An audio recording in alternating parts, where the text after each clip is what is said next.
Welcome to today's Explainer, where we're tackling one of the most universal and honestly, most agonizing frustrations in the entire professional world. I mean, we've all been there, right? You sit down, maybe it's January 1st or the kickoff of a new quarter, you brainstorm, you map out these incredible, ambitious, sky-high goals. You're feeling super inspired, the whole team is pumped, and then, well, 6 months later, you look back and absolutely nothing has happened. The goals are just sitting in a dusty digital folder somewhere, completely forgotten. Well, today we're going to fix that. We are diving into the absolute ultimate strategy execution engine, OKRs. But before we jump straight to the solution, we kind of have to understand the problem. I want you to ask yourself, why do over 80% of all strategic goals fail? It forces us to confront a pretty harsh reality. We're not talking about just a few bad ideas tanking here. We're talking about brilliant, well-researched, highly anticipated strategies just completely falling apart. And it's not because people are lazy. Actually, teams are working harder and longer hours than ever before. So if a lack of effort isn't the problem, what exactly is? To really put the massive scale of this failure into perspective, think about this number, $30 billion. According to our source data, organizations globally waste over $30 billion every single year on strategy creation that never actually gets executed. $30 billion? That's an astronomical amount of money, time, and sheer intellectual energy just poured right down the drain. We're out here building these beautiful strategic roadmaps, but we're completely failing to actually drive the car to the destination. So what's the culprit? Well, this massive failure is usually caused by the feeling of being totally crushed under a heavy boulder. In the execution framework known as the 4 disciplines of execution, this boulder is referred to as the whirlwind. The whirlwind is basically your day job. It's the urgent, the immediate, the endless emails, the sudden client escalations, the admin work, those unexpected meetings that pop up. It's the daily chaos that just screams for your attention. Strategic goals are important for sure, but they are rarely urgent. The whirlwind, on the other hand, is always urgent. And if you don't have a concrete system to protect your goals, the whirlwind is going to bury them. Every single time. Because of this relentless, daily whirlwind, the collateral damage to your team's focus is just massive. The research reveals a pretty shocking statistic. Only 16% of employees actually understand their company's priorities and goals. Think about that for a second. 84% of the people doing the day-to-day work lack clarity on what the actual goal even is. If the vast majority of your team doesn't even know what the top priorities are because they're so blinded by the daily busy work, how on earth can you expect to execute a high-level strategy? So the absolutely crucial point here is that we need a lifeline. We need a systematic way out from under that boulder. And that lifeline? It's OKRs, which stands for Objectives and Key Results. It's a goal-setting framework that perfectly links qualitative, high-level aspirational goals with quantitative, mathematically measurable outcomes. It essentially bridges the gap between the big dream and the daily reality. It is the ultimate antidote to the whirlwind because it forces clarity and literally demands measurement. With OKRs in place, you aren't crushed anymore. Instead, it feels like you're actively climbing toward a glowing mountain peak. OKRs transform strategy execution by giving you 2 distinct things. First, the mountain peak itself, a clear, inspiring destination. And second, the mathematically measured steps cut into the rock that allow you to actually climb it.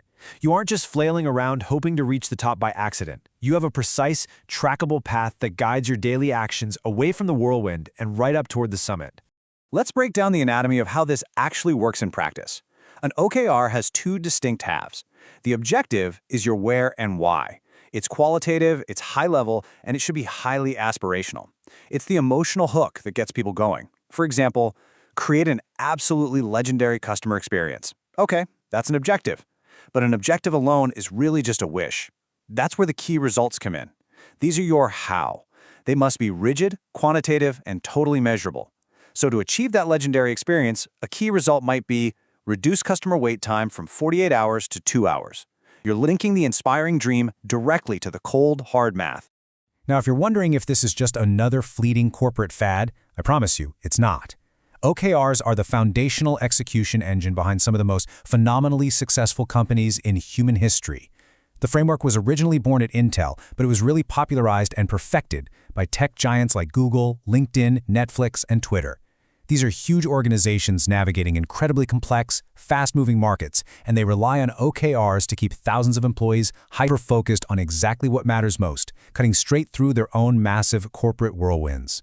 And the data completely proves why these giants rely on them. When companies adopt OKRs, a staggering 98% of them report dramatically improved clarity around goals and performance. Remember a minute ago when we saw that only 16% of employees typically understand company priorities? By implementing OKRs, you essentially eradicate that confusion. You take all the ambiguity right out of the workday. Everyone knows exactly what the mountain peak is and exactly what steps are required to actually get there. But it doesn't even stop at just individual clarity. 90% of companies report that OKRs lead to enhanced communication and strategy implementation across the board. When your goals are no longer these vague ideas hidden away in a CEO's slide deck, but rather public, measurable, and actively tracked metrics, it forces teams to talk to each other. It totally breaks down silos. If my key result depends on your key result, we have to communicate. The framework inherently demands collaboration. As a direct result of this communication, the entire organization aligns perfectly. It's basically like effortlessly sliding a giant puzzle piece right into place with the rest of your team. OKRs create ultimate organizational alignment. Instead of everyone running off in totally different directions, fighting their own isolated daily fires, the scattered tasks suddenly form a unified puzzle. Every single person knows exactly how their specific daily actions, their key results, click directly into the broader company objectives. The alignment is just seamless. Now, what's really fascinating is how this alignment affects the actual human beings doing the work. You might think highly measured, rigid goals would just stress people out, right? But actually, the exact opposite is true. According to the research, job satisfaction for employees using OKRs sits at 78% compared to just 65% for those without them. People actually want to be measured on things that matter. When you remove the frustrating ambiguity of the whirlwind and give people clear, meaningful targets where they can see their direct impact, they are significantly happier and way more motivated. But okay, here is the absolutely critical catch. You can't just write your OKRs on a whiteboard in January and expect them to magically happen by themselves. To maintain them, you need a very specific habit. Over 60% of companies that successfully implement OKRs rely on one specific, non-negotiable routine to ensure their goals aren't abandoned. Writing the OKR is literally only 10% of the battle. The actual execution engine relies entirely on this next step. And that step is the regular check-in, ideally done bi-weekly. Now hear me out. This isn't just another boring status meeting to clog up your calendar. This is a short, sharp execution engine. It has 3 rapid-fire steps. First, review the scoreboard. Are we winning or losing on our key results right now? Second, identify the roadblocks. What is the whirlwind throwing at us this week? And third, commit to next actions. What is the one specific thing you will do this week to move the score?